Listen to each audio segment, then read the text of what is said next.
So the x86 architecture comprises a set of registers including general purpose registers EAX, EBX, ECX, EDX, segment registers for CS, VS, SS, ES, FS, and GS, and instruction pointers for EIP.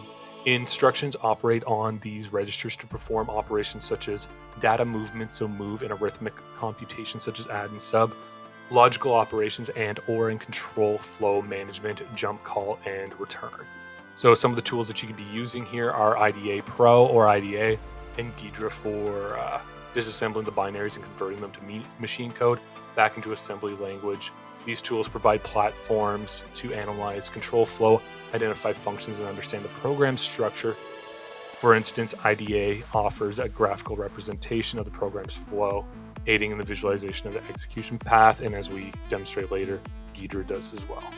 So recognizing high-level constructs in assembly is extremely important for understanding a program's logic. Common constructs include loops, conditional statements, and function calls. Our loops in C use for, while, and while to translate into assembly through labels and jump instructions. So a for loop typically initializes a counter, checks a condition, and increments the counter corresponding to a series of move, compare, and jump, and arithmetic instructions in assembly. Your conditional statements, like if else, are implemented using comparison instructions, so our compare or CMP, followed by conditional jumps, so jump if equal to, jump if not equal to, JG and JL, so greater than or less than. These control and flow of executions are based on evaluated conditions. Our function calls invoke and utilize the call instruction, which push the return address onto the stack and jumps to the function's code. The return instruction at the end of the function pops the return address off the stack, resuming execution after call. When dealing with Windows-specific malware behaviors, Windows malware often exploits specific APIs and system calls to perform malicious activities. So understanding those behaviors are actually extremely important. We've got API hooking, where malware may hook Windows APIs to intercept function calls, modify behavior, or hide its presence. This involves overwriting function pointers and modifying the import address table, so IAT, to redirect API calls to malicious code. We got our DLL injection, which allows malware to run its code within the address space of another process, enabling stealthy execution and access to target process privileges. Techniques include manipulating the Windows loader or using asynchronous procedure calls. We have registry manipulation, where malware will interact with the Windows registry to achieve persistence, configure settings, or store data. Common to actions including adding entries to the run keys for automatic execution on startup, or modifying security settings to disable defenses.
Okay, so we're going to do a functional analysis. This is based off of the CFG, or the control flow graph in Ghidra.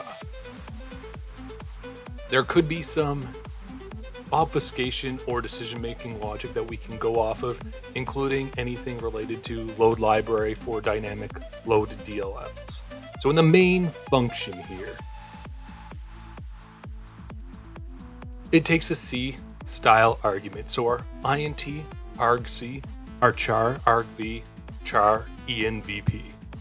And we have it disassembled here with push rbp and sub rsp 0 by 40, indicating a stack frame allocation. We've got our argument handling, so move EAX, dword PTR pointer, and argc, which retrieves the argument count. Then we have some DLL loading going on here with the function calls of load library kernel 32.dll and load library a user 32.dll, which are used to load system libraries dynamically. And then we have some logging activity. So we have a global variable called log file, and it's referenced multiple times, possibly indicating that the malware is logging actions into a file. We have some decision branching. So the CFG has conditional jumps for CMP EAX 0 followed by JZ lab 14 0001660, which suggests checking execution conditions and potential anti-debugging or anti-sandboxing evasion techniques. Our execution flow has lab 14 0001672, so conditional execution using get proc address to dynamically retrieve function pointers. And we have calls to create thread and get current thread, which may indicate thread injection or process hollowing techniques. We have an XOR argv and another argv, which could be an obfuscation method to clear traces. We have lab 14,01660 for final execution, which moves pointer from log file, possibly writing to a log. Calls additional system functions such as exit process. Our malware indicators here would be DLL loading at runtime, so load DLL or load library A with user 32DLL, load library A with kernel 32DLL. So many malware samples use dynamic library loading to evade detection. We also had thread creation, so create thread, where malware will often use thread injection or process hollowing to evade analysis.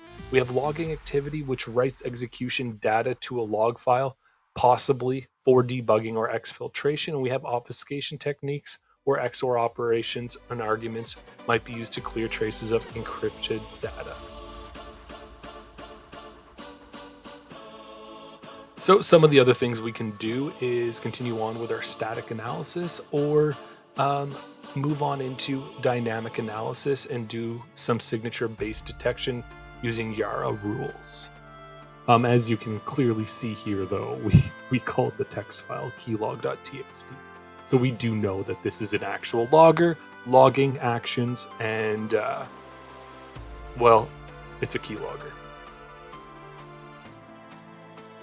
So here we have another control flow graph. It's got some nodes, edges, diamond nodes, rectangle nodes, and triangle nodes. The nodes represent basic blocks of code, linear sequences of instructions without branching. Our edges represent control flow, branching, and jumps. We have our diamond nodes, which represent conditional branches, if, else, or loops, and rectangular nodes representing basic execution blocks, and our triangular nodes representing termination or exit points.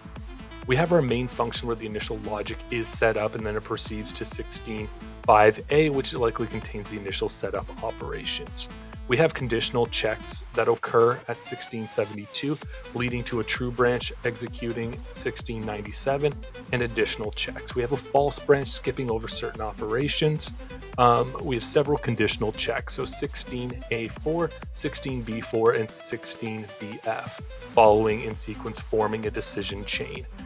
We also have it ending at 16cf, likely indicating that the function was terminated. The possible malware characteristics here would be the decision-making process, where multiple conditional checks suggest a program is verifying certain conditions before execution. This could be anti-debugging mechanisms, is debugger present, or check remote to debugger. For dynamic execution, The branch involves API calls, load library A, and get proc address, which could indicate dynamic function resolution to evade static detection. And then we have logging and file access. So if logs are external files or reference, the malware might be exfiltrating or recording execution states. The obfuscation here would be multiple conditional jumps, possibly obscuring direct function calls. Here we have our entry point being main. The function starts at the main routine. Decision nodes, so our diamonds, indicating conditional branching, if-else statements, loops, or checks for environment variables. Then we have our execution blocks, which are the rectangles representing straight line code execution, and our exit node, the triangle. The function ends with the execution. So we have our initial setup, so our top entry note. The function begins by saving registers and push RBP. It sets up the environment by interacting with the stack, so sub RSP. Our key observations here would be the call seems to reference is debugger present, suggesting anti-debugging techniques. Our first control check is calls is debugger present or reads process memory structures. And then if true, the function may terminate early or alter execution. If false, the execution continues as normal. The dynamic function resolution being load library A and get proc address to resolve API functions at runtime. The purpose here could be evading static analysis by not directly importing APIs, potentially loading suspicious DLLs. Some further conditional checks here would be the additional checks validating certain runtime conditions. This could include virtual machine detection, so RDTSC, CPU ID checks, and sandbox, so sleep, and T-query information process. Executing a malicious payload could be done through the creation of the new thread, so create thread, and injecting into another process such as virtual alloc x and write process memory, and perform file registry modifications. So the malware characteristics here would be anti-debugging and evasion, so is debugger present, indicating sandbox detection, conditional branches suggesting execution can be altered. Our dynamic execution would be use get proc address to dynamically load functions and potential injection. So these are all just speculations. There is no real anti-debugging in this one. It's just a basic keylogger, but those are some things you would speculate and then later check during further static analysis, which we covered in a previous lesson. So here's another high level here where the program begins execution at invoke main, which is a standard compiler generated entry point. Execution proceeds to main where multiple system libraries are called and invoked. And then we have main, which suggests file operations, multi-threading, synchronization, and handle management, which could be indications of logging or data exfiltration, multi-threading for process injection, suspicious synchronization behavior. So the F open opens a file possibly for logging or configuration read. See this, now that we're at our final stage of this analysis, you can see that it is opening a file and closing a file. So the F close the file, ensuring proper resource management. The malicious potential here would be the file being accessed contains logs or credentials. The malware could be stealing sensitive information. If writing to a file, it may be creating persistent mechanism, adding entries, or startup in cron. Since we know that this is a keylogger, it's writing our keystrokes. And we do have process injection because we're pulling our keylogs. So we have our create thread, which creates a new thread for execution, and wait for a single object, which suspends execution until signal is received from another process or thread. The malicious potential here would be process injection or DLL injection, where malware spawns threads to inject malicious code into another process. Or stealth execution, so some malware uses additional threads to run payloads while keeping the main thread idle. And our anti-analysis would be waiting for external signals, so waiting for a keystroke, for instance. And then we have the close handle, which closes system handles, threads, tiles, mutexes, and so on. So the malicious potential here would be malware often manages process handles explicitly to clean up evidence or hide execution artifacts. If this is closing a handle of a thread or a file, it might be attempting to evade forensic detection. So the possible malware intent here would be data collection and logging using fopen to read-write logs, multi-threading for persistence or evasion using create thread and white signal object for synchronization. And then our calls for cleanup. Our last but not least here would be this one here. So High-level summary would be the function main initializes network-related functions suggesting socket communication, calls to ws232.dll, which indicates WinSock API is using potentially to communicate with a C2 server. The code uses stack-based variables, which may be storing networking or command execution parameters. The persistence of cmd.exe suggests potential command execution. We have multiple conditional branches that exist, possibly for anti-analysis or environment checks. So the function breakdown would be our push RDI sub RSP 0x320, Leia RDI and RSP plus 0x50, move underscore argc 0xb4, move EAX 0x all C's. The standard stack frame setup. So moves a constant into EAX, which is often used as debug marker or placeholder. Our argc is set to 0xb4, suggesting parameter setups. Our security cookie and XOR operations. So we have a move, racks, keyword pointer security, XOR RSP, and RSP, move keyword pointer, RSP plus local 18, and then Leia racks.data. So the security check cookie at the end of the stack for protection. XORing registers can sometimes be used for obfuscation and anti-debugging. Our calls to ws2 underscore 32 DLL is our network API. We're call Q word pointer ws2 underscore 32.dll. So we have multiple calls to ws2 32, suggest socket communication. This could be used for our command and control communication, exfiltration of data, and backdoor functionality. We got our command execution and persistence, so cmd.exe execution. So Leia argv RSP, call keyword pointer to kernel 32, move arc, and call keyword pointer. So Leia argv RSP is a later function call that suggests command execution. Our cmd.exe is reference, meaning that it might execute shell commands. We got our kernel 32.dll calls, which could be related to creating a process, win execution, load library, and get proc address. The malicious use case here is the malware could be using cmd.exe to execute commands, download additional payloads, or modify system settings. Our conditional execution and possible evasion is the conditional jump of compare EAX to negative 0x1 and then jump into lab 14.0.0.0.1.5b, which compares EAX to negative 1, possibly checking for environmental conditions or debugger persistence. Our JNZ lab 15db redirects execution based on the result. Potential anti-debugging technique would be is debugger present, anti-query information process, and check remote debugger presence.